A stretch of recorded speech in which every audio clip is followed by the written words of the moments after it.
get familiar. So if you don't know by now, then you should probably get familiar.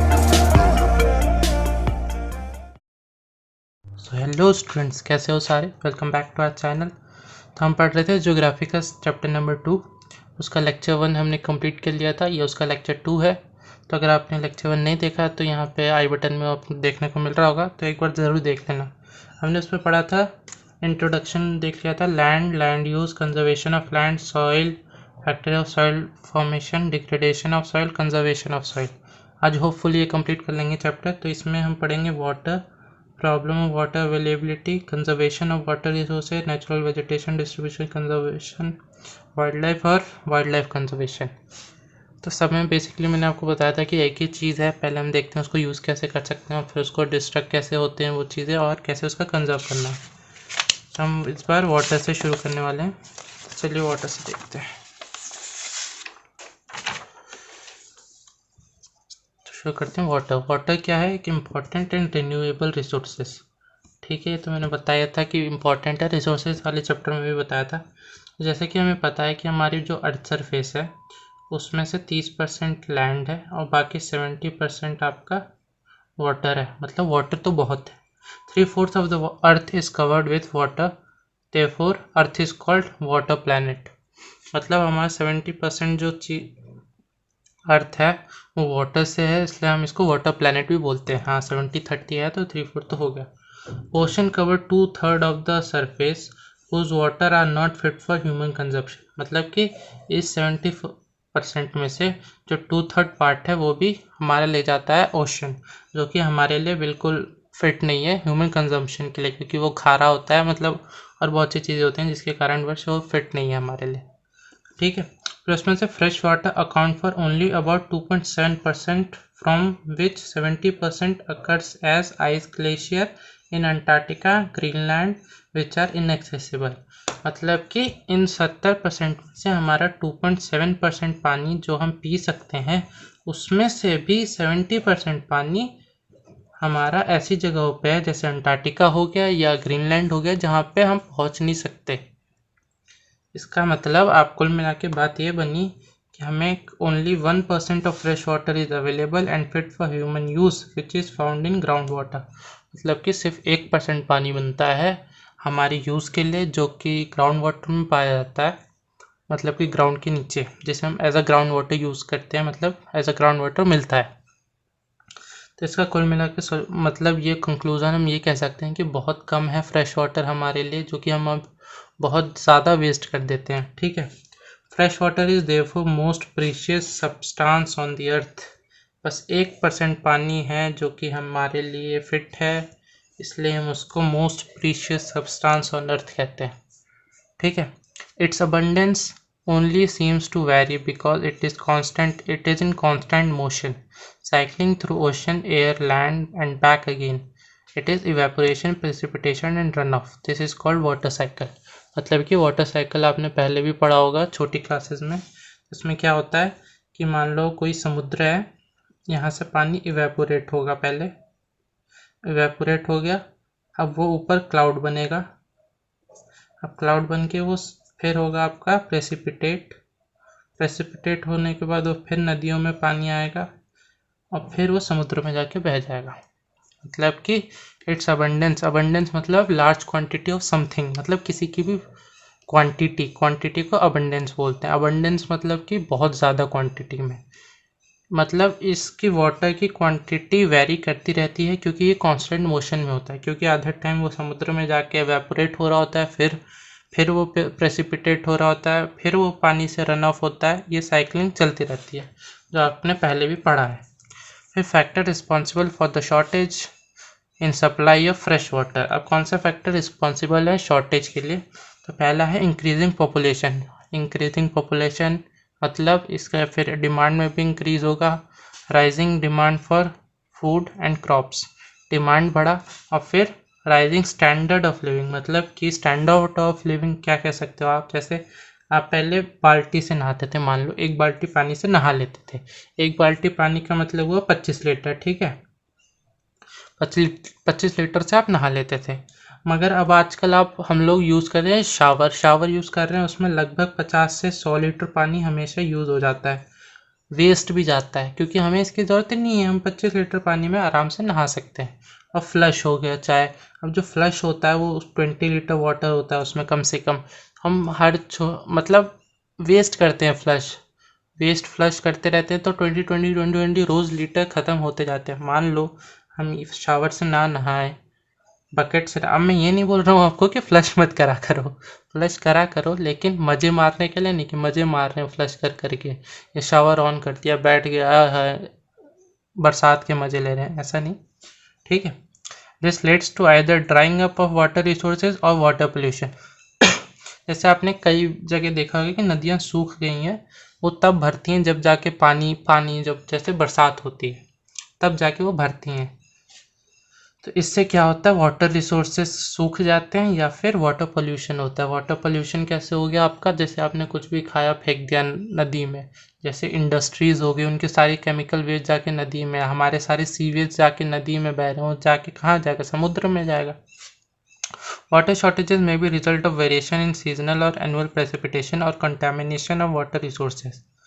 अर्थात मतलब कि water shortage में भी result of variation. मान लो एक साल बारिश ही नहीं हुई, तो वो जो सूखी नदी थी वो अब भरेगी नहीं तो वाटर शॉर्टेज हो जाएगा।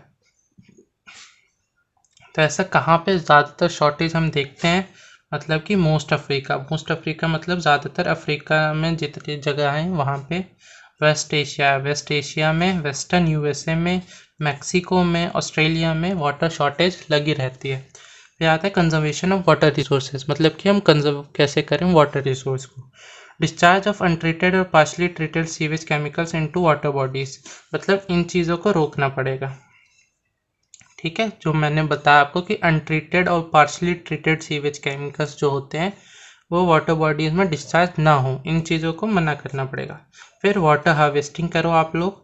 जैसे वाटर हार्वेस्टिंग में क्या होता है कि जितने भी साउथ साइड घर रहते हैं ना, तो उन लोग को बिल्डर को तभी अलाउ करते हैं जब उसने प्लान में बनाया होता है वाटर हार्वेस्टिंग। मान लो आपका ये घर है, तो उसमें ऊपर एक कुछ लगा होगा जिससे नीचे पाइप, जिससे जब बारिश होगी जितनी छत पे पड़ेंगी वो सारी पाइप के थ्रू ग्राउंड वाटर में चली जाएगी, मतलब वेस्ट नहीं जाएगी, ठीक है। फिर आपका using sprinklers effectively to irrigate, मतलब कि अब जैसे हमने पिछले साइंस के फर्स्ट चैप्टर में पढ़ा था कि हम लोग स्प्रिंकल्स यूज़ कर रहे हैं आजकल, और ड्रिप सिस्टम पढ़ा था हमने, ठीक है, याद आ रहा हो आपको तो। लेकिन पहले के टाइम में या अभी भी कई जगह पे ट्यूबवेल से यूज़ करते हैं या वेल से यूज़ करते हैं। उससे क्या होता है, हम भर भर के पानी दे देते हैं, तो क्या होता है हमारा ग्राउंड वाटर कम होता रहता है लेवल उसका। तो स्प्रिंकलर्स क्या होते हैं, वो बूंदों बूंदों से पानी देते हैं। फिर आ गया forest and vegetation cover slow the surface and replenishing the underground water, मतलब कि जो हम फॉरेस्ट और वेजिटेशन ग्रो करेंगे अगर, तो वो सरफेस का जो ग्राउंड वाटर है उसमें सरफेस को एक तो प्रोटेक्ट करेगा, ऊपर से ग्राउंड वाटर रिप्लेनिश करेगा। रिप्लेनिश मतलब कि रिफिल करेगा, ठीक है।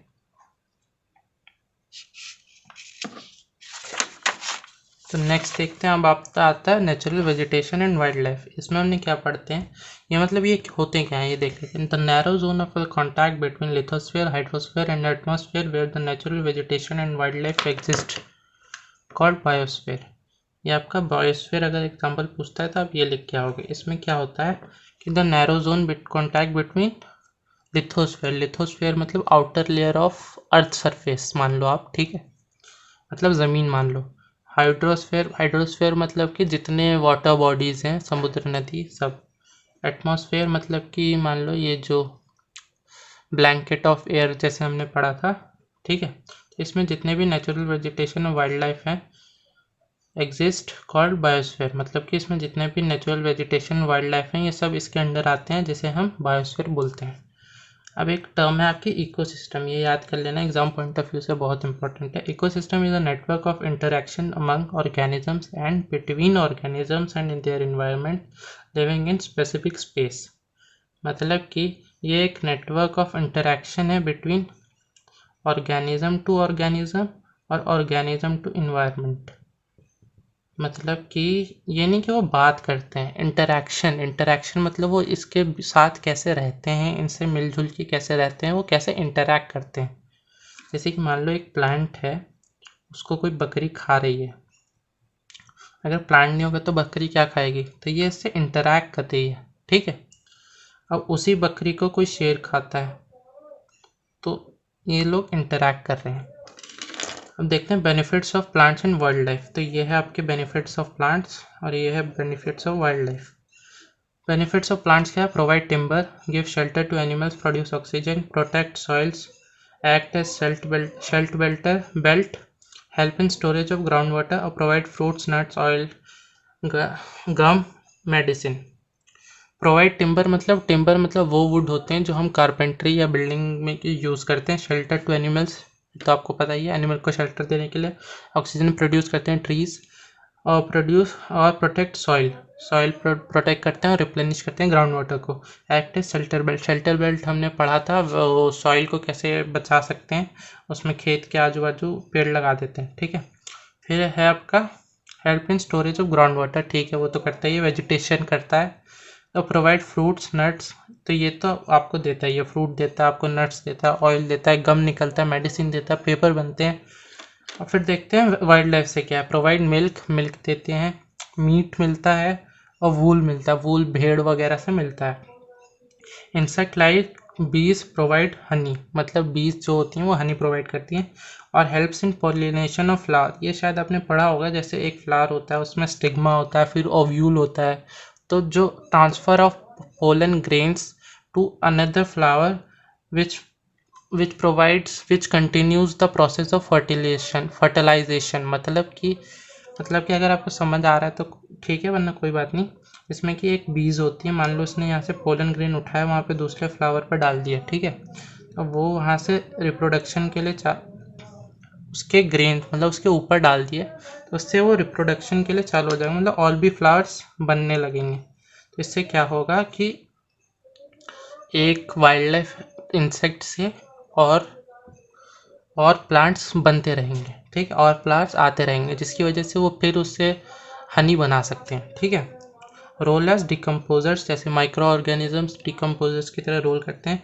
अब birds feed on insect and act as decomposer as well, मतलब कि जो birds feeds on insects and act as decomposer as well, मतलब जो बर्ड्स हैं वो कभी कभी इंसेक्ट्स को खा लेती हैं या इंसेक्ट्स को खा के मार देती हैं या जो भी है, तो एज अ डिकम्पोजर काम करते हैं। Vulture feed on dead life stock in a scavenger and considered as a vital cleaner of environment, मतलब कि वल्चर क्या करती है, जो डेड लाइफ स्टॉक्स होते हैं ना, जो मरे पड़े रहते हैं, उन्हें खा लेती है। तो हम इसको as a vital cleanser of environment, मतलब वो खा लेगी तो वहाँ से गंदगी साफ हो गई, तो हम इसे क्लेंजर ऑफ एनवायरनमेंट भी बोलते हैं, ठीक है। आपने देखा होगा कई मूवीज़ में दिखाता है, कोई मर जाता है या रेगिस्तान में मर जाता है तो ऊपर वल्चर्स घूमने लगती हैं।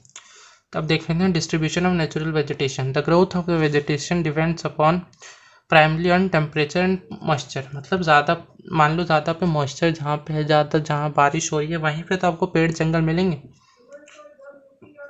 और कम टेम्परेचर होगा, ठीक है। Major vegetation of world are forest, या तो आपको बड़े बड़े जंगल मिलेंगे, ग्रासलैंड आपने देखे होंगे, या तो बहुत ग्रीनरी रहती है, कहीं कहीं छोटी छोटी घास रहते हैं। स्क्रब्स और टुंड्रा स्क्रब्स और टुंड्रा आपको कहाँ मिलेंगे? टुंड्रा डेजर्ट एरिया, स्क्रब्स मतलब जहाँ ड्राई एरिया होता है, ठीक है।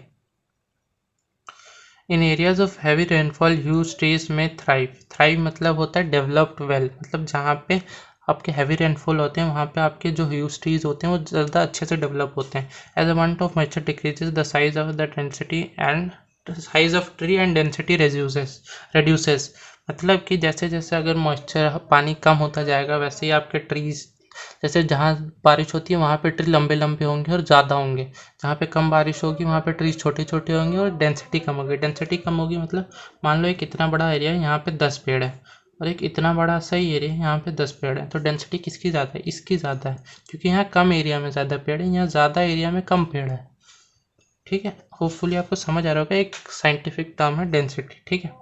Short trees and grasses grow in moderate rainfall reason, मतलब जहाँ मॉडरेट रेनफॉल होते हैं वहाँ पे भी आपको ट्री देखने को मिल जाएंगे और ग्रासेस।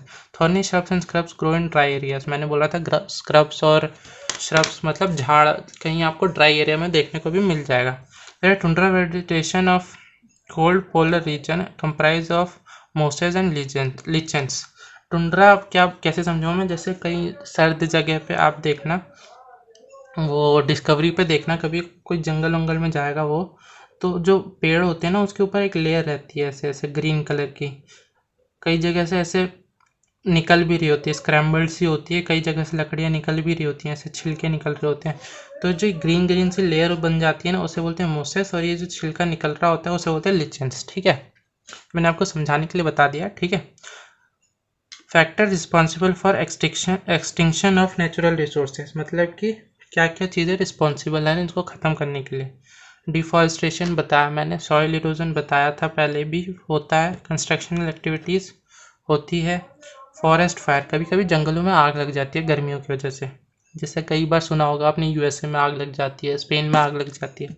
फिर अलग है आपका सुनामी एंड लैंडस्लाइड, मान लो सुनामी आ गई तो काफ़ी पेड़ डैमेज हो जाते हैं, डिफॉरेस्टेशन ही हो जाता है, मतलब काफ़ी पेड़ डैमेज हो जाते हैं। लैंडस्लाइड में तो आपको पता ही है भूकंप आ जाते हैं। Measures for natural vegetation and wild life, मतलब हम इसको कैसे कंजर्व कर सकते हैं, उसके लिए क्या मेजर्स हैं, जैसे national parks, wild life sanctuaries, biosphere reserves are made to protect our natural vegetation and wild life, मतलब कि जो गवर्नमेंट अथॉरिटीज़ या कोई प्राइवेट अथॉरिटीज़ होती हैं उन्होंने अपने अंडर ले ली ये चीज़, बोला कि जो प्लांट और जो एनिमल्स या प्लांट्स जो अभी एक्सटेंट हो रहे हैं वल्नरेबल कंडीशन में है, मतलब कि डेंजरस कंडीशन में है, एक्सटेंट हो सकते हैं, उन्हें अपने साथ रखेंगे। अपने साथ रखने का मतलब है कि नहीं घर में रख लेंगे, मतलब एक जगह पे रखेंगे जहाँ पे उनकी केयर की जाएगी और वो सेफ़ रहेंगे, वो नेचर के साथ ही रहेंगे। मान लो जंगल में कुछ एरिया बोल दिया कि नेशनल पार्क है, मतलब उनको पूरा जंगल जैसा इन्वायरमेंट मिलेगा, लेकिन उसकी केयर की जाएगी, कोई हंटिंग नहीं कर पाएगा वहाँ पे या कुछ भी नहीं कर पाएगा। Conservation of lakes creeks is necessary to save precious resource depletion, मतलब कि हम जितने लेक्स हैं क्रीक्स मतलब कहीं पोखर टाइप्स आपने देखा होंगे कहीं पे जो होते हैं उन्हें हमें बचाना होगा।